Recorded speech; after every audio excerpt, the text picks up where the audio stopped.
এক এক করে 4টা খুন, সন্দেহর তালিকায় পুলিশ আর সাংবাদিক। বারবার মনে হবে এই তো খুনি। মার্ডার সাসপেন্সের এমন গোলক ধাঁধায় ফেসে যাবেন যে খুনিকে আপনি কল্পনাও করতে পারবেন না।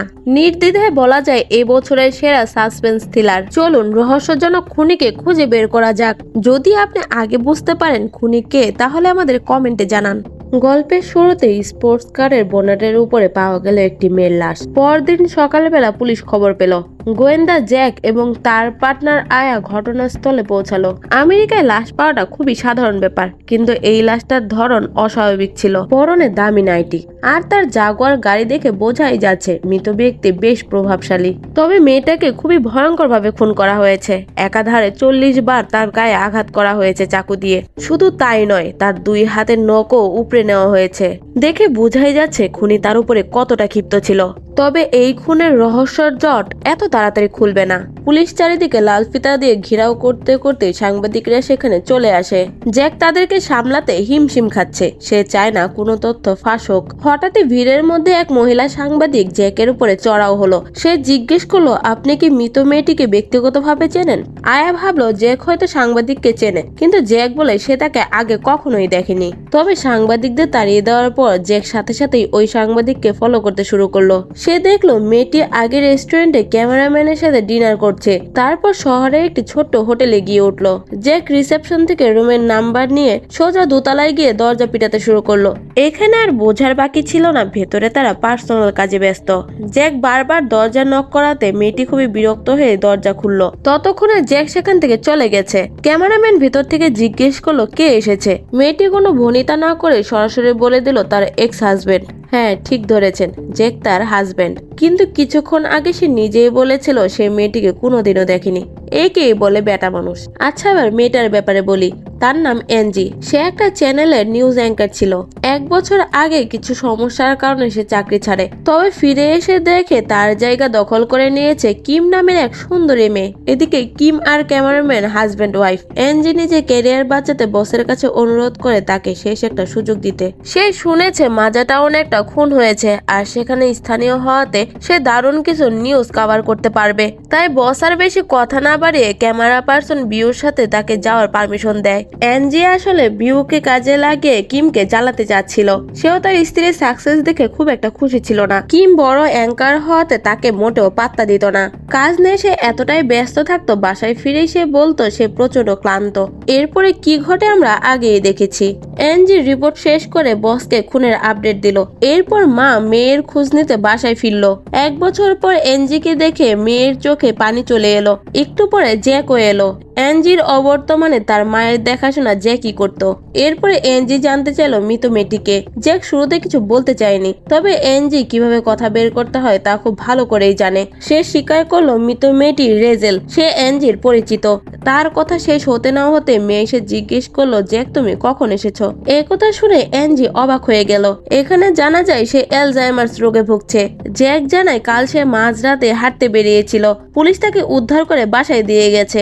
এরপরে জ্যাক থানায় ফিরে দেখে ফরেনসিক রিপোর্ট এসেছে, যেখানে বলা হয়েছে তাকে ছোট একটি ছুরি দিয়ে 40 বার মতো আঘাত করা হয়েছে। হাতের নখ উপড়ে ফেলা হয়েছে আর ভেতরে প্রচুর সিমেন্ট পাওয়া গেছে। সবচাইতে বড় কথা তার গলার গোড়ায় একটা ব্যাসলাইট পাওয়া গেছে। সে মৃত্যুর আগেই ইন্টিমেট হয়েছে। নিয়ম অনুযায়ী সব পুলিশ অফিসারদের তাদের ডিএনএ স্যাম্পল দিতে হয়, যাতে কোনো কনফিউশন না থাকে। তবে জ্যাক পরে দিবে বলে সেখান থেকে চলে যায়। স্ত্রীর মৃত্যুতে প্রথম সন্দেহ তার স্বামীর উপরে যায়। লোকটি বেশ বড় লোক, কিন্তু তার স্ত্রী মারা যাওয়ার পর সে থানায় কোনো রকম রিপোর্ট করায়নি। জ্যাক যখন তার শালিকা জুয়ের বাসায় ফিরে টিভি চালু করলো, তখন খবরে শুনতে পেল 40 বছর বয়সী রাচেলকে খুন করা হয়েছে। জয় প্রচন্ড অবাক হয়, কারণ রাচেল তার বেস্ট ফ্রেন্ড ছিল। জ্যাক এনজির উপরে প্রচন্ড রেগে গেল। সে পুলিশের গোপন তথ্য ফাঁস করে দিয়েছে। সে এনজির উপরে চড়াও হয়ে বলল আমাদের এখনো ডিভোর্স হয়নি। এরই মধ্যে তুমি ক্যামেরাম্যানকে নিয়ে হোটেলে কি করছিলে? খবর বানাতে গিয়েছিলে নাকি সিনেমা? আমাকে ডেঞ্জার জোন থেকে সরাতে চাও? এবারে এনজি খুব শান্তভাবে বলে তুমিও তো কম করছো না, বাইরে যা করছো তা কি? পুলিশ আর সাংবাদিক দুজনেই সত্যের খোঁজ করছে, অথচ দুইজনই সন্দেহভাজন। গতরাতে এনজি নিজের চোখে জ্যাক আর রেচালকে পিকআপ ভ্যানে দেখেছে। কি মনে হচ্ছে জ্যাকই খুনি? তবে প্রশ্ন হলো এনজি সেখানে কি করছিল। তবে কি স্বামীর সাথে অন্য মেয়েকে দেখে রাগের মাথায় সেই খুনটা করলো? ডিএনএ টেস্টের কথা বলে জ্যাক আবারও ব্যস্ততার ভান ধরে কেটে পড়ে। এরপরে আয়াকে সাথে নিয়ে সে রেচেলের স্বামীর সাথে দেখা করতে যায়। জ্যাকের প্রশ্নের এক পর্যায়ে সে স্বীকার করে সে মেরুদণ্ডহীন, তাই স্ত্রীকে অন্য পুরুষের সাথে মেলামেশায় সে কখনো বাধা দিত না। তবে শর্ত একটাই, বাড়িতে আনা যাবে না। সে আরো জানায় রেচেল গাড়ির পেছনের সিটে এইসব করতে বেশি পছন্দ করত। এরপর সিসিটিভি ফুটেজ চেক করলে দেখা যায় রেচেল সন্ধ্যা 6টায় বেরিয়ে গেছে আর তার স্বামী 11টার দিকে তার কুকুরকে হাঁটিয়ে আধা ঘন্টার মধ্যে বাড়িতে ফিরে এসেছে। আয়া লক্ষ্য করে রেচেল বাড়ি থেকে বের হওয়ার সময় কারোর সাথে ফোনে কথা বলছিল। যদি তার কল রেকর্ড বের করা যায় তাহলে কেস সলভ করা যাবে। এরপরে তার স্বামী জানায় রেচেলের একটা অদ্ভুত স্বভাব ছিল। ইন্টিমেট হওয়ার সময় সঙ্গীকে ছোট করে বা খোঁচা দিয়ে কথা বলে সে একটা উচ্চতর আনন্দ পেত। তাই হতে পারে তার পার্টনার তার মুখে এমন কোনো কথা শুনে রাগের মাথায় খুন করে বসেছে। এদিকে এনজি একটি মহিলা স্পেশালিটি স্কুলে গেল। স্কুলের প্রিন্সিপাল হেলেন ছিল রেচেলের খুব ভালো বান্ধবী, তাই তার কাছে নিশ্চয়ই কিছু জানা যাবে। এদিকে কিম রিপোর্টিং এর সময় তার স্বামী আর এলজিকে হাসাহাসি করতে দেখে তার আর বোঝার বাকি রইল না এলজি তার স্বামীকে প্রলুব্ধ করার চেষ্টা করছে, তাই সেও প্রতিশোধ নেওয়া ছক কষতে শুরু করে। অন্যদিকে জেকের কাছে নতুন তথ্য এলো। পুলিশ রেচেলের ফোন হন্যায় হয়ে খুঁজতে লাগে, কিন্তু গত রাতে তোড়জোড় বেশি হয় সেটি গাড়ির সিটের খাঁচেই পড়েছিল। জেক তাড়াহুড়া করে ফোনটা তার প্যান্টের ভিতরে লুকিয়ে ফেললো, কারণ আয়া যদি দেখে ফেলে তাহলে জেকের পক্ষে নিজেকে নির্দোষ প্রমাণ করা অসম্ভব হবে। আয়া ভাবছে যে রেচেলের যার সাথে সম্পর্ক ছিল খুনি সেই, কিন্তু তার শরীরে তো কোনো ধস্তাধস্তির চিহ্ন নেই। এরপরে জ্যাক অফিসে এসে এক ব্যক্তিকে কল করে, যাকে সে বলেছিল রেচেলের ফোন ট্র্যাক করতে। তো এখন সে তাকে বারণ করে সে যেন ফোন ট্র্যাক না করে। ফোন তো তার কাছে আছে। জ্যাক এবার ফোনটা অন করার চেষ্টা করে, কিন্তু তার পাসওয়ার্ড জানা ছিল না। অন্যদিকে এনজি হেলেনের সাথে দেখা করতে গিয়েছে। এনজি, হেলেন, রেচেল এরা তিনজন একসাথে স্কুলে পড়তো, কিন্তু তার কথাবার্তায় মনে হচ্ছিল স্কুলের সময় তাদের মধ্যে কিছু একটা হয়েছিল, যার ফলে হেলেনের সাথে তার খুব একটা বনতো না, অর্থাৎ তাদের একে অপরের উপর কিছু একটা রাগ ছিল। এনজি রেচেলের বয়ফ্রেন্ড সম্পর্কে জানতে চাইলে সে তাকে কিছুই জানায় না। এদিকে জ্যাককে দেখা যায় সে ফরেনসিক ল্যাবে যায়। সেখানে দায়িত্বে থাকা ব্যক্তিকে সে বলে তার আংটি হারিয়ে গেছে, তাই সে এখানে চেক করতে এসেছে। এরপরে তাকে উল্টাপাল্টা বুঝিয়ে অন্য রুমে পাঠিয়ে দেয়, আর সে রেচেলের বডি খুঁজতে থাকে। যত তাড়াতাড়ি সম্ভব ফোন আনলক করে তাকে এখান থেকে বেরোতে হবে। তখনই সে বডি খুঁজে পায় আর ফোন আনলক করার চেষ্টা করে, কিন্তু ফোন আনলক হচ্ছিল না। তখন সে তার চোখ দুটো একটু মেলে ধরে ফোনটা আনলক করে ফেলে আর তাদের সব চ্যাট হিস্টোরি ডিলিট করতে থাকে।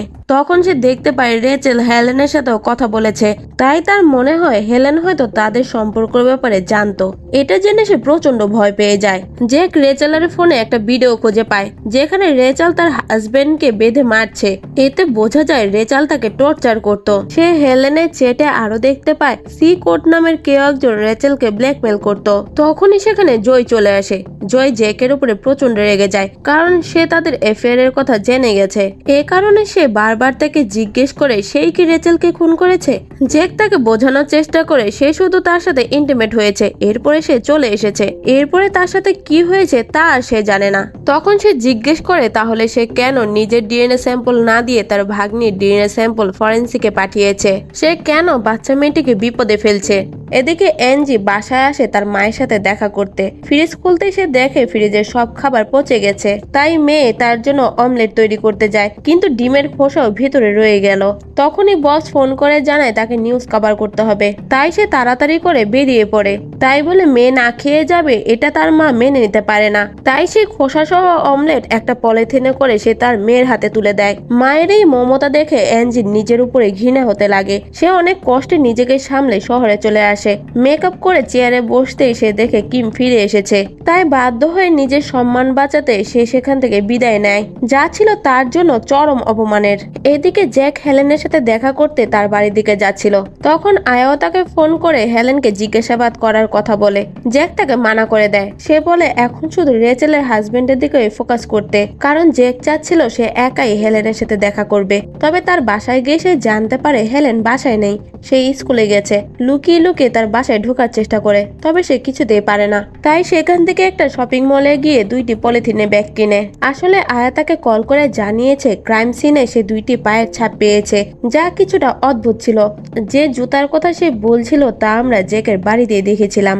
জ্যাক সেখান থেকে বেরিয়ে ক্রাইম সিনে পৌঁছায় আর প্লাস্টিক দুটো তার পায়ে পরে নেয় যাতে তার পায়ের ছাপ আর পাওয়া না যায়।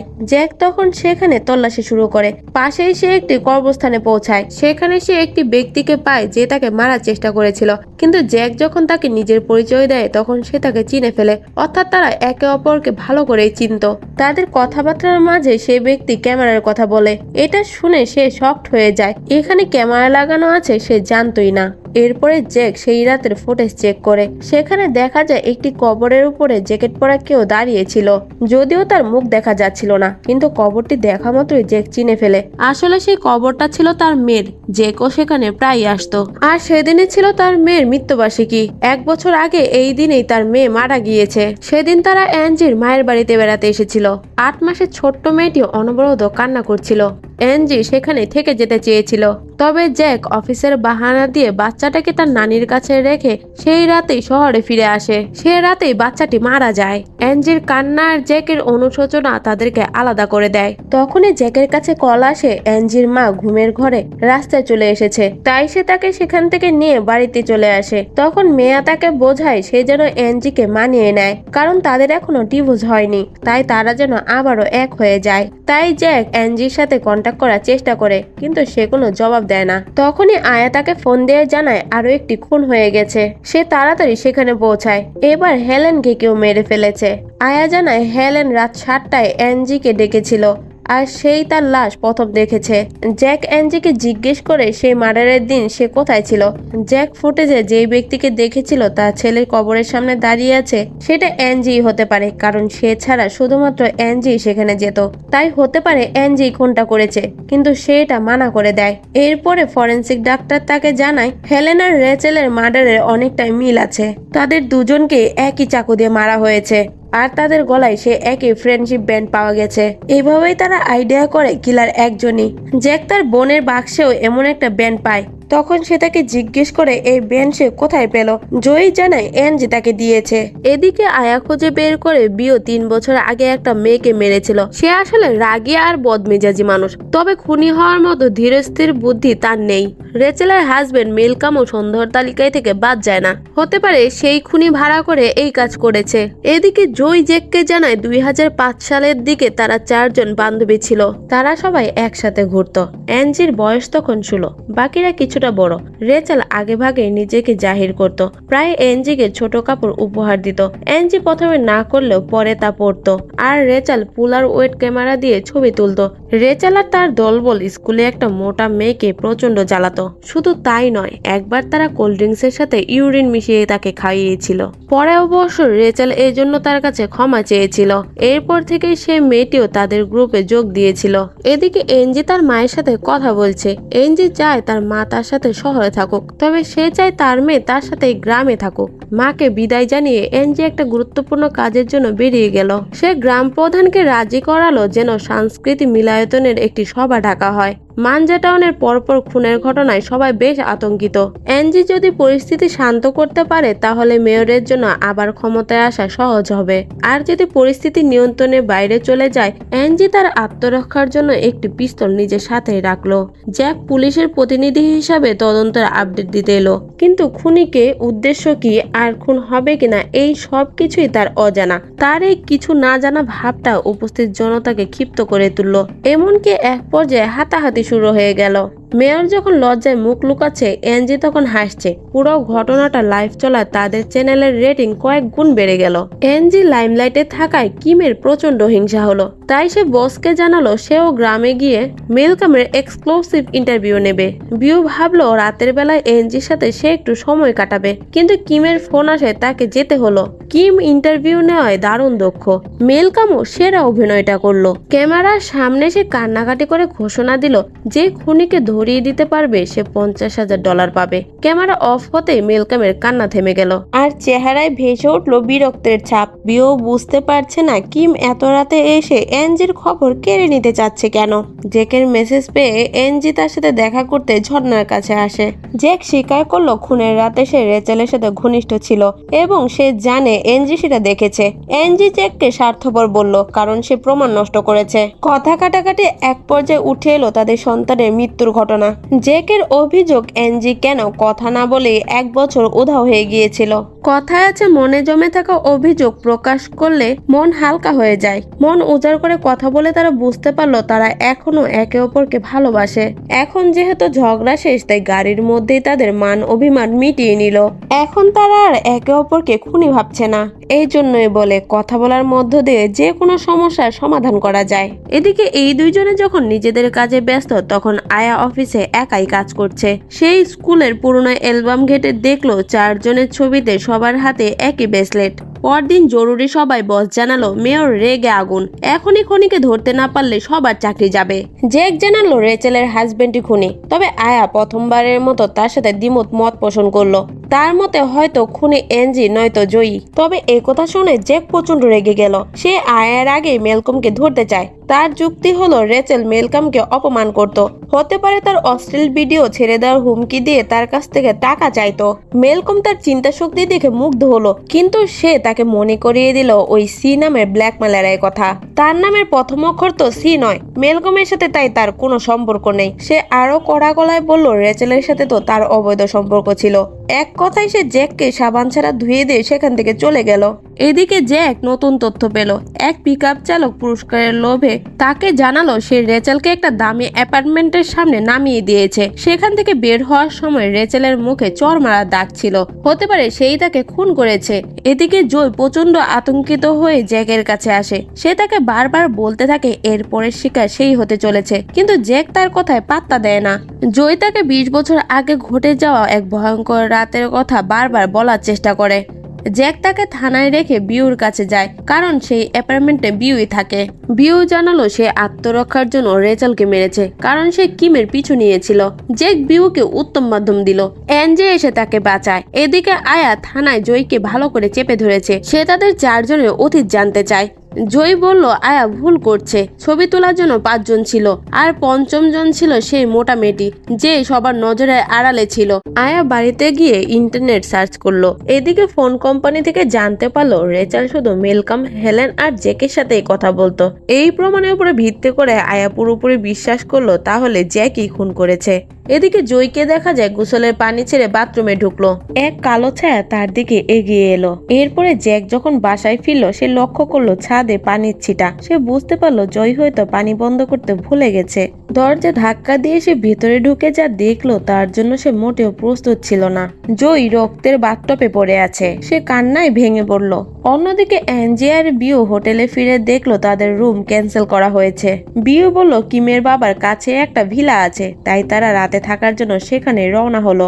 যাওয়ার পথে এনজি 20 বছর আগের পুরনো কথা বলতে শুরু করলো। তারা 4 জন মেয়ে মিলে সেই মোটা মেয়েটিকে নিয়ে খুব মজা করত, কারণ তারা সেই মেয়েটির আগের কিছু বিষয় জানতো। এনজি 16তম জন্মদিনের দিন রেচেল তাদেরকে পিকনিক করানোর জন্য ঝিলের ধারে নিয়ে যায়। 5 জনে মিলে রাত পর্যন্ত সেখানে পাগলামি করছিল। হঠাৎ 3 বখাটে ছেলে সেখানে উদয় হলো। রেচেল বলল ভয় পাওয়ার কিছু নেই, শুধু মেয়েরা থাকলে কি মজা হয়, তাই ছেলেরা থাকলে আড্ডা জমবে।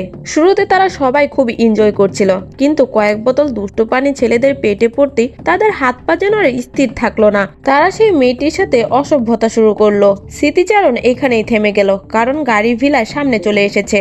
তারা ভেতরে আসতেই দেখতে পেল কিম আগে থেকেই সেখানে উপস্থিত। পরিস্থিতি এখন অনেকটাই বিদঘুটে হয়ে গেছে। তাই এনজি ভাবলো একটি রাইড শেয়ারিং গাড়ি ডেকে সে এখান থেকে ফিরে যাবে, কিন্তু জায়গাটা এতই দুর্গম যে এখানে কোনো চালকই আসতে রাজি হলো না। তাই বাধ্য হয়ে সে ভিলার ভিতরে ঢুকলো। এরপরে সে যা দেখলো তাতে যেন তার মাথায় আকাশ ভেঙে পড়লো। দেওয়ালে টাঙ্গানো ফ্যামিলি ফটো, সেখানে কিম, তার মা বাবা আর মৃত বড় বোন। আর কিমের ছবিটা যেখানে থাকার কথা ছিল সেখানে সেই মোটা মেয়েটির মুখ। এক মুহূর্তে অ্যাঞ্জি সব সত্যি বুঝে ফেললো। 300 কেজি ওজনের ওই মোটা মেয়েটির মনে ছিল ভয়ঙ্কর বিষ। একই মায়ের পেটে জন্ম হওয়া সত্ত্বেও বড় বোন ছিল বেশ সুন্দরী, আর সে কেবল জাঙ্ক ফুডে ডুবে থাকতো। বড় বোন তাকে বিদ্রুপ করে বলল, হাই স্কুলে উঠার আগেই তোর হাই প্রেশার হয়ে গেছে। এই কথা শুনে মেয়েটির মনে ভয়ঙ্কর শয়তান ভর করলো। সে বড় বোনের হাঁপানির ইনহেলারটা হাতে নিল আর ভেতর থেকে সব স্প্রে বের করে দিল। বড় বোন স্বপ্নেও ভাবেনি তার নিজের ছোট বোন তাকে মারার পরিকল্পনা করেছে। সে কোনো সন্দেহ ছাড়াই সবার সাথে নৌকায় ঘুরতে গেল। মোটা মেয়েটি বলল তার বেশি ওজন হয় তাদের সাথে যাবে না। হ্রদের মাঝখানে পৌঁছানোর পরই তার হাঁপানি শুরু হলো। সেই হ্রদটা কোনো সাধারণ জলাশয় ছিল না। তীরে ফিরে আসার জন্য অন্তত আধা ঘন্টা লাগতো। আর এভাবেই তার বড় বোন নৌকাতে ধুকে ধুকে মারা গেল। এরপর থেকে সেই হয়ে ওঠে পরিবারের চোখের মণি। অ্যাঞ্জি এবার সবকিছু বুঝতে পারলো। সেই বিষে ভরা মেয়েটি তাদেরকে মনে প্রাণে ঘৃণা করত, কারণ জন্মদিনে সেই রাতে তারা বখাটে ছেলেদের দিয়ে তাকে অসম্মানিত করেছিল। তার তো টাকার কোনো অভাব ছিল না, তাই প্রতিশোধ নিতে সে প্রচুর টাকা খরচ করে ওজন কমিয়েছে, প্লাস্টিক সার্জারি করে নিজেকে আরো সুন্দরী করে তুলেছে। এবার বুঝলেন রেচেলের সেই ব্ল্যাকমেলার কে? আসলে কিমের ইংরেজি নামের প্রথম অক্ষর। সে তাড়াতাড়ি করে সবকিছু জ্যাককে জানালো।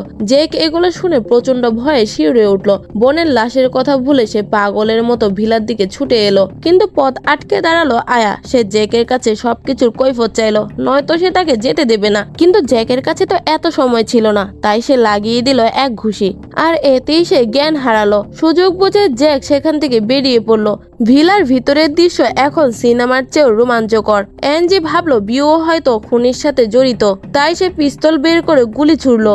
বিও ভয়ে এদিক ওদিক ছুটতে লাগলো। অ্যাঞ্জি রাগের মাথায় ম্যাগাজিনের সবগুলি ফুরিয়ে ফেললো। তখনই কিম চিৎকার করে তার দিকে তেড়ে এলো। সে বলতে লাগলো, আমি 20 বছর ধরে এই দিনের অপেক্ষায় ছিলাম। জানো ছদ্মবেশে থাকার জন্য কতদিন আমি আমার প্রিয় খাবার ছুঁয়েও দেখিনি। তা যে কতটা যন্ত্রণার তা তুমি বুঝবে না। তারা কি বলছে বিও তার কিছুই বুঝতে পারছে না। এরপরে শুরু হয় দুজনের মধ্যে তুমুল মারামারি। তাদের মারামারিতে ভিলার সবকিছু তছনছ হয়ে যায়। এরপরে ক্লান্ত হয়ে তারা মেঝেতে পড়ে থেকে হাঁপাচ্ছিল। ততক্ষণে জ্যাকও সেখানে চলে এসেছে। অ্যাঞ্জি বুঝতে পেরে দরজার দিকে দৌড় দিল, আর কিম গুলি করার জন্য পিস্তল তুলে নিল। সে বুঝতে পারেনি পিস্তলের সব গুলি শেষ হয়ে গেছে। ট্রিগার চাপতে অ্যাঞ্জিকে বাঁচাতে জ্যাক ঝাঁপিয়ে পড়লো। তবে একই গুলি চালাতে কিমের মাথার খুলি উড়ে গেল। গুলি কে করলো? আয়া। হ্যাঁ, আয়া তাদেরকে বাঁচাতে কিমের মাথার খুলি উড়িয়ে দিয়েছে। এরপরে জ্যাককে সব খুলে বলল অ্যাঞ্জি। কিমের খুন করার মোটিভ এখন পরিষ্কার। অপমানের প্রতিশোধ নিতেই সে এই খুন করেছে। এক পুলিশ অফিসার বলে, আমি আগেই জানতাম ওই মোটা মেয়েটার মধ্যে ভেজাল আছে। সে তো তার বড় বোনের শ্রাদ্ধেও ডোনাট খাচ্ছিল আর বসে বসে হাসছিল। এছাড়া কিমের বাড়ি তল্লাশি করে রেচেলের নখ আর সেই খুনের ছুরিও পাওয়া যায়। আয়া একটু চিন্তিত ছিল। আত্মরক্ষার জন্য সে গুলি চালানোটা কি ওভার ডিফেন্স হয়ে গেল না? কিন্তু জ্যাক তাকে আশ্বস্ত করে, কেউ জানবে না যে পিস্তলে গুলি ছিল না। জ্যাক, তবে ভালোই হলো, কেস তো সলভ হয়ে গেল, তাই না? কিন্তু কিম আসল খুনি নয়। এত সহজে হলে তো ভালোই হতো, তাই না? তবে লিজেন্ডরা বলুন তো কে খুনি হতে পারে? আইডিয়া করতে পারলে এখনই কমেন্টে জানান। তবে চিটিং করা যাবে না। আচ্ছা, গল্পে ফেরা যাক। কিম মারা যাওয়ার পর অ্যাঞ্জি আবারও তার নিউজ অ্যাঙ্কারের জায়গায় ফিরে পেল। জ্যাকের সাথে তার আবারও সম্পর্ক ঠিক হয়ে গেছে। অ্যাঞ্জি এখন প্রেগনেন্ট। অ্যাঞ্জি এখন অনেক বড় রিপোর্টার। অন্যান্য চ্যানেল থেকে তাকে অনেক ভালো মাইনে দিয়ে নিতে চায়, কিন্তু সে পুরনো বসকে কৃতজ্ঞতা জানিয়ে বলে সে তার কাছেই থাকতে চায়। জ্যাকও তার চাকরি বাঁচিয়েছে, আর তার ছোট্ট ভাগ্নিকে সে দত্তক নিয়ে বাবার মতোই দেখাশোনা করছে। তারা ঠিক করলো গ্রামে অ্যাঞ্জির মায়ের সাথে দেখা করতে যাবে। কেয়ারটেকারের যত্নে তার অ্যালজাইমার অনেকটাই কমে গেছে। অ্যাঞ্জি যখন মেয়ের লেখা একটা চিঠি পড়লো, তখন তার হাত পা যেন ঠান্ডা হয়ে গেল। সে এবার বুঝতে পারলো এই সব কিছুর পেছনে তার মাই ছিল আসল মাস্টার মাইন্ড। 2 বছর আগে যখন অ্যাঞ্জি আর জ্যাক তার মেয়েকে মায়ের কাছে রেখে গিয়েছিল, তখন সে খুবই খুশি ছিল। কিন্তু সে জানতো না বাচ্চাটি হঠাৎ করে অসুস্থ হয়ে মারা যাবে। সে প্রচন্ড অপরাধ বোধে ভুগছিল। অ্যাঞ্জিও সহ্য করতে না পেরে 1 বছরের জন্য গায়েব হয়ে যায়, যার ফলে সে একা নিঃসঙ্গ হয়ে পড়ে। দিনের বেলা সে একা নাতিনের কবরের সাথে কথা বলতো আর রাতে অ্যাঞ্জির ছোটবেলা ভিডিও দেখতো। একদিন হঠাৎ রেচেলদের সেই পিকনিকের ভিডিও সে দেখে ফেলে। তার বার্থডের দিন সেই বখাটে ছেলে দুটি কিমকে অপমান করতে চেয়েছিল, কিন্তু সে মোটাসোটা হওয়াতে তার শক্তিও বেশ ভালোই ছিল। তাই সে ধস্তাধস্তি করে কোনো মতে তাদের হাত থেকে পালিয়ে যায়। এরপর সেই নরপিশাচদের চোখ পড়ে অ্যাঞ্জির উপর। অ্যাঞ্জির এমন করুণ পরিস্থিতি দেখেও রেচেল বসে বসে হাসছিল, আর সেই মোটা মেয়েটি দূরে লুকিয়ে বসে পুরোটা দেখলো, কিন্তু কেউই তাকে সাহায্য করলো না। নিজের একমাত্র আদরের মেয়ের এমন দুরবস্থা দেখে মায়ের মনে জেগে উঠলো প্রতিশোধের আগুন। সে প্রতিদিন সেই ভিডিও দেখতো, যাতে তার মনে প্রতিশোধ আরো বাড়তে থাকে এবং সবার চেহারা যেন তার স্মৃতিতে স্থায়ী হয়ে যায়। সে ঠিক করলো সবাইকে সে উচিত শিক্ষা দিবে। এরপরে একদিন টিভি নিউজে সে কিমকে দেখলো। অন্যরা প্লাস্টিক সার্জারি ধরতে না পারলেও সে ঠিকই চিনতে পারে। পুরো 1 বছর ধরে সে প্রতিশোধের প্ল্যান করতে লাগলো। অবশেষে নাতিনের মৃত্যুবার্ষিকীর দিনই সে সুযোগ পেয়ে গেল। জ্যাক আর রেচেল যখন ডেটে ব্যস্ত ছিল, অ্যাঞ্জি তখন গাড়ির পিছনে দাঁড়িয়েছিল। মেয়ে লুকিয়েছিল ঝোপের আড়ালে। অ্যাঞ্জি চলে যেতে মেয়ে রেচেলের গাড়ির টায়ার ফুটো করে দিল। জ্যাক গাড়ি নিয়ে চলে গেলে রেচেল সেখানে আটকা পড়ে যায়। এরপরের ঘটনা তো আমাদের সবারই জানা। মেয়ে যখন অন্ধকারে বেরিয়ে এলো, রেচেল তার সামনে যেতেই সে ধারালো চাকু তার পেটে ঢুকিয়ে দিল। কেউ কোনোদিন ভাবতে পারবে না এক বৃদ্ধ মা তার মেয়ের জন্য এত দূর যেতে পারে। এর চেয়ে তো বড় কথা, সবার চোখে আড়ালে থাকতে সে অ্যালজাইমারের ভান করে থাকতো। খুন করার পর সে শান্তভাবে কাপড় পরিবর্তন করে রাস্তা দিয়ে হেঁটে বাসায় ফিরতো। পুলিশ কখনো কল্পনাও করতে পারেনি তারা যাকে দুর্বল বৃদ্ধা মনে করে বাড়িতে পৌঁছে দিয়ে এসেছে, সে পরপর 3টা খুন করেছে। সবকিছু জানতে পেরে অ্যাঞ্জির চোখের পানি যেন আর থামছে না। সে মেয়ের দিকে তাকালো। মেয়েও খুব শান্তভাবে তার দিকে তাকিয়ে আছে। কেউ হয়তো কল্পনাও করতে পারেনি এই মায়ের মাতৃত্ব এতটা ভয়ঙ্কর হয়ে উঠবে। আসলে একজন মা সবকিছু সইতে পারলেও নিজের সন্তানের উপরে এতটুকু আচরও সইতে পারে না। এখানে আপনার মনে হতে পারে কোনো অপরাধ তো এত ক্লিন হয় না, সে কিভাবে সবার ধরাছোঁয়ার বাইরে থেকে গেল? তার কি কোনো ভুলই হয়নি? কোনো না কোনো প্রমাণ তো থাকারই কথা, তাই না? এটাই তো তার মাস্টার প্ল্যান। কিমের বাড়িতেই তার বিরুদ্ধে সব এভিডেন্স সাজিয়েছিল সে। আয়ের ছোড়া গুলিতে কিম শেষ হয়ে যায়। পুলিশও কেস ক্লোজ করে দেয়। ফলে ফিঙ্গারপ্রিন্ট আর ডিএনএ চেক করা বাকি থেকে যায়, যার ফলে সে একদম পারফেক্টলি সবার ধরাছোঁয়ার বাইরে থেকে যায়। কি কেমন লাগলো? অসাধারণ, তাই না? আমার কাছে তো অনেক ভালো লেগেছে। আপনাদের কাছে কেমন লাগলো কমেন্টে জানাতে পারেন। লাইক কমেন্টে শেয়ার করতে মোটেও ভুলবেন না। এমনই অসাধারণ আরো মুভির গল্প পেতে সাবস্ক্রাইব করে এখনই আমাদের পাশে থাকতে পারেন। এরপরে আপনি কি মুভি দেখতে চান তাও আমাদের জানাতে পারেন। আবারও দেখা হবে নতুন কোনো গল্প নিয়ে। এই পর্যন্ত যারা সঙ্গে ছিলেন তাদেরকে অসংখ্য ধন্যবাদ।